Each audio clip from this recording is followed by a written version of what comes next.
Welcome to the Money Barista podcast in the virtual cafe where coffee meets money. This is your host, Kerry Zarb, the Money Barista, and together with Kim White, we bring you weekly episodes to talk about the beans in your business. How would you like to be in control of your business finances? Step inside the virtual cafe with us for these convos where we share our experience with you. So what are we waiting for? Come on, let's go. It's coffee time.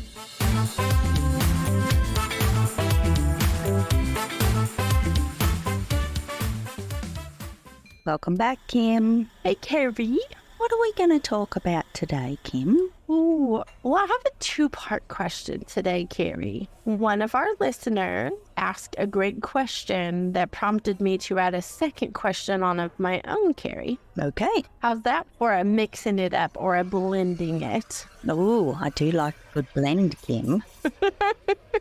So their question was, how do I take control of my business finances? And I think that's a very emotionally charged question, especially for me, I'm going to say. I want to be in control. I want to take charge. But how do I actually do that? But Kerry, I'm going to throw a second question in before we even let you answer. And that is, how do I build confidence in that control? Because I think without the confidence, it doesn't stay consistently that way. So if I'm in control this Friday, but I don't have confidence, I probably won't be in control next Friday. But if I gain confidence from being in control this Friday, then I am more likely to stay in control because I am confident in that. Is that a messy question or what this week, Kerry? I feel like we have a little bit of a mixed bag here, Kim, but they tie in together so well because something that you touched on was, this Friday versus next Friday. That makes a huge difference. If we are stepping away from our business finances for extended periods of time, I personally feel it just makes it harder. Not only do we end up with some backlog, not only do we lose touch with what's happening in this, I'm going to call it a pretty important space, Kim. People have heard me talk about the business finances so much and how important they are. So therefore, it's those regular touch points. It's always having your finger on the pulse. And when I say this, I say this a little, I don't want to confuse people. I don't mean that you need to sit down with your finances every single day, every hour of every day and just be, crazy about it. But if we do have those extended breaks between working on the business finances, we can not only lose touch, we can lose the confidence. Because when we sit down and work with the numbers, we build our muscles, as you would call it, Kim. We do build an element of confidence. I don't know about you guys, but when I work on something that's not in my wheelhouse and I work through it and I get to a point, I may have finished it, I may be just really progressed in where I'm up to, I feel amazing. Like I just worked out in the gym for 5 hours solid. Like even if it was just a half an hour session on something that's icky to me, I actually feel like a superhero. Do you know what I mean, Kim? It gives us that boost of, yes, I did this hard thing that I was either putting off or I didn't really want to do. So there's confidence that comes naturally when we get to do these things that are just not our favourite thing to do, and we have this extra sense of achievement, I believe, Kim. I love this answer, Kerry, because I think that all of us could do with a big fat dose of superhero. Well, and Kim, superpowers, that's what comes with it. It is a confidence builder, but at the same time, that euphoric kind of feeling of, yes, accomplishment and self-confidence in, see, I can do it. And a lot of the time, there's this weird thing, Kim. I feel this because, trust me, guys, there's plenty of stuff I don't like doing. Numbers is just not one of them. Let's talk about words for a second. When I actually, put together a blog or even an email, if you're on my email list, you'll see my weekly emails. When I finish that, I'm like, I feel good. I feel really good to have put some words down on an email or onto the website, whatever space I'm working on in the words. It could be the same for you with the numbers, that I did it feeling and those superpowers that come with it. I can't explain it, Kim. There's just something really special about it. Have you ever looked at your bank account or credit card statement and found charges you forgot to cancel? Do you have a sinking feeling that you are spending money on things you no longer use? I'm Kerry Zarb, the Money Barista, and I share a free tool that has saved users over $116,000. If you want to get in control of your recurring payments, then the Money Barista Savings Tool is the free step for you. I host a live tour of the Savings Tool every quarter. It's completely free for you to attend and get this amazing tool. Let me show you how this tool can save you money and help you track your progress. Head over to kerryzarb.com/savings to register for the next live tour. And while you're there, grab your free and private copy of the Money Barista Savings Tool so that you can get started on saving money today.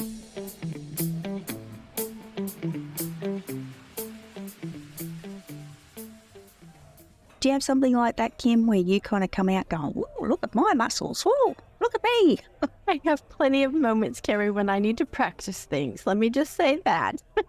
Well, so let me go back to the first question for just a second, Kerry, because I want to make sure that the listener is getting maybe what they're asking for, because I don't want to muddy the waters with my question. I think you did a phenomenal job of answering. But how would they start getting in control? Because I know that we talk a lot about, the digital shoebox. We talk about all the different pieces of your finances. We talk about all that stuff. And I know you're not giving advice, but Kerry, if you didn't like numbers, what would you yourself do to start moving towards that feeling you just talked about? What would you do to start moving toward that taking control? I would honestly, Kim, just spend time with it. It is really simple to not only build confidence, but also get in control, is to just carve out little pieces of time. Sometimes we might need to do this more frequently. Sometimes we might need to ensure that it's on our calendar. Again, we come back to the building of the confidence to get in control. Because if we sit down every single week and work even just a little bit on our business finances, it's amazing how easier it is to pick it up the next week. Again, we go back to if we've had that extended period of not looking at the numbers, that's when it starts to feel icky again. If this is not your wheelhouse, and I get it, I really understand, then do it in smaller pieces. Do it more frequently and spend time with it. Maybe it's just an observation session, Kim. Maybe we're just sitting there, we've pulled out our bank statement and we're looking across our bank statement. We spoke about that the other day, and just spending that time absorbing the numbers. It might take a while to make all the sense. It might take a while for it to completely compute with you as to what it all means and how it comes together. But if we're not looking at it and we're just kind of shoving that statement in a drawer and trying to forget about it or sweeping it under the rug, that's not the answer. That's not how it's going to help you get in control. So we just have to spend time, Kim. Little bits if we need to. Little tiny bite-sized pieces, not always big chunks, not always big overwhelm, so that we give ourselves the opportunity to absorb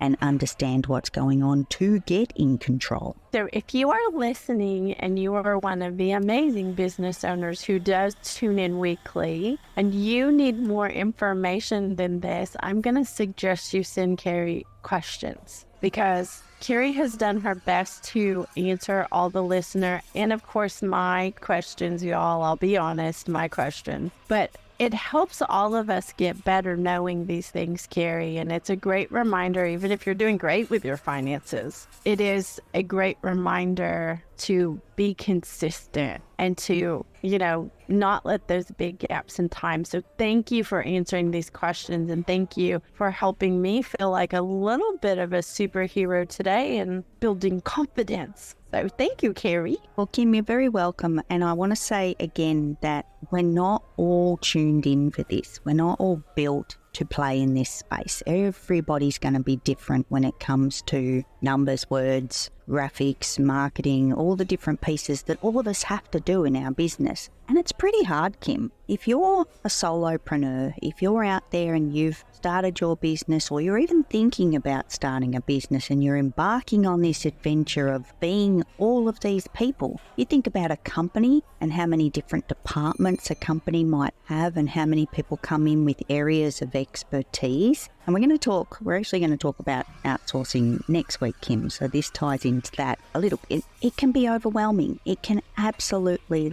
stop us in our tracks. It can actually put a big pause in our business. It may even stop us from starting a business if we get overwhelmed. But if we don't ask the questions and we don't seek help in these spaces, we're going to stay stuck. We're going to stay stuck in that spot that we're not comfortable with, or we're not familiar with, or we don't understand. So I feel like as an entrepreneur myself, Kim, you know me, I'll ask questions. I will definitely ask questions because there's plenty I'm not clear about. And there's plenty I'm still learning as well. So I just want to encourage anyone tuning in that's feeling a little bit stuck and feeling like the finances are too much. Find help. It may not be me, it might be somebody else, but ask someone rather than feeling this icky, overwhelming pressure and stress that comes with the finances. And if you're not already following the Money Barista, I suggest you hit the follow button and follow the podcast, because Carrie's always bringing this kind of gold to us.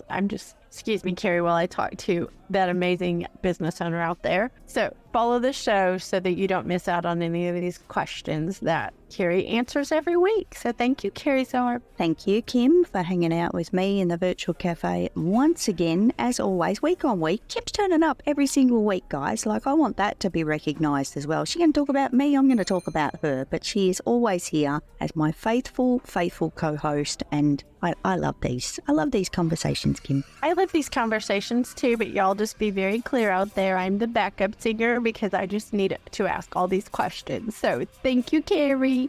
I'll see you next week. Thanks, Kim. See you next week. Thank you for joining us in the Virtual Cafe studio for this convo about business finances.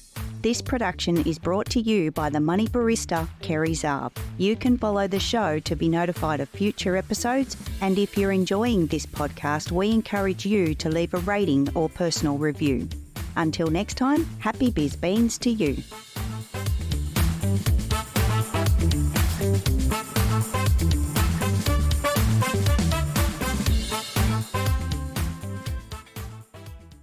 No beans were harmed during the production of this podcast. Information contained in this podcast should be taken as general advice only, and your personal circumstances have not been taken into account. It is recommended that you seek financial advice from a professional who is licensed to do so. If you choose to act upon the general advice shared, you do so at